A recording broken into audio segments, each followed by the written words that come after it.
So I've got a question for you today. What's a superhero's main job? Now, let me give you some options. Number one, option A would be to battle strangely dressed villains. Number two would be to model the latest trends in spandex. Number three would be to show off their superpowers. Or number four, to accidentally destroy a lot of buildings. I guess superheroes do a little bit of all of those things. The one thing that I would say would be absolutely wrong would be to model the latest trends in spandex. That's just disgusting. They do all those things, but if we were to name one major thing that every superhero has in common, it would be that superheroes help people. Today we're going to be looking at a passage out of John chapter 13. Jesus shows heroic love, kindness, and care to all sorts of people, and then he told us to do the same. On the last night before he was arrested and sentenced to death, here's the conversation that he had with his disciples. In verse 4, Jesus got up from the supper table and he set aside his robe and he put on an apron. Then he poured water into a bowl and began to wash the disciples' feet and drying them with his apron. Now, this moment is completely revolutionary. The disciples' feet would have been pretty disgusting. They wore sandals and they did a lot of walking in dust and dirt, and well, you can probably guess what else. It wasn't very sanitary. Also, Jesus wasn't just a friend to these guys. He was their respected and honored rabbi, which means teacher. Jesus, their mentor and their leader, took on the role of a servant. Picking back up in verse 12, Jesus asks them, "Do you understand what I've done to you? You address me as teacher and you call me master, and rightly so. That's what I am. So if I, the master and teacher, washed your feet, you must now wash each other's feet. I've laid down a pattern for you. What I've done, you do too." Doing this was his way of caring for them, serving them, and teaching them something very, very important. That same night, Jesus said something else to his disciples. Picking up in verse 34, he said this, "A new commandment I give to you, that you love one another. Just as I have loved you, you are also to love one another." In verse 35, don't miss it, Jesus said, "By this, by your love that you have for one another, by this, all people will know that you are my disciples." Jesus, our hero, didn't just teach love and care for others. He led by example, and he modeled it too. He spoke these words knowing exactly what was about to happen to him. You see, Jesus was about to be arrested, falsely accused, and murdered. He was going to do it all out of love for ordinary people just like you and me, and even for his enemies. He knew that Judas was about to betray him, and he did it anyway. We may never have to literally lay down our lives for others, but we can be heroic when we love and care for others like Jesus did. Let me tell you a quick story. A Christmas a number of years ago, I received from somebody as a Christmas present an envelope that said "Merry Christmas," and there was $100 bill in it. Now, that was crazy. It was cool. It was like, I don't know if I'd ever held a $100 bill. It was so cool to have, and I just remember thinking, man, this is so awesome that somebody would love me enough, care for me enough.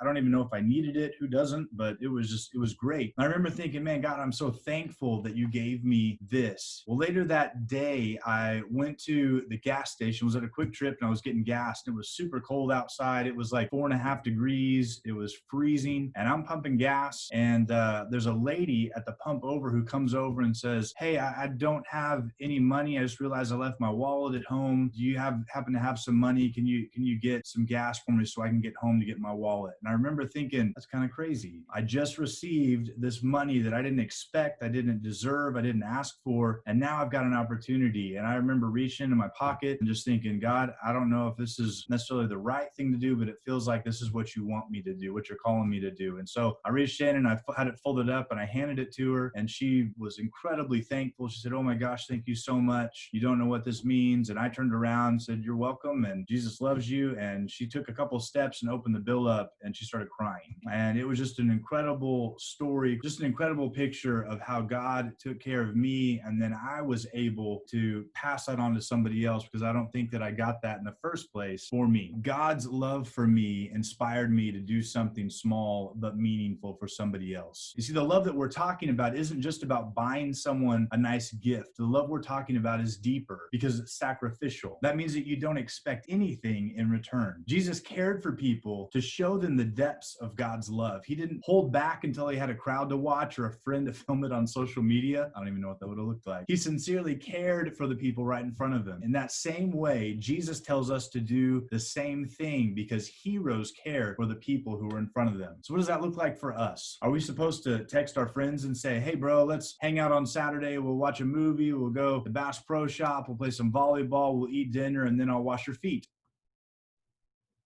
That just felt weird saying it. There are all sorts of ordinary places that you go during your week that give you extraordinary opportunities to care for the people God puts in your path in very heroic ways. It's easy. Wherever you are, be aware of the people that you can see. Be aware of the needs around you, knowing that many of those could be hard to spot. Remember, sometimes the most heroic things that we can do are the smallest, but really could be the most meaningful. We don't need to have superpowers to change the world, but we do need to be willing to care for others like Jesus has cared for us. This week, I have a question for you. Who are you going to heroically care for? I don't know who that will be, but God does. And maybe that's why he's sending them to you.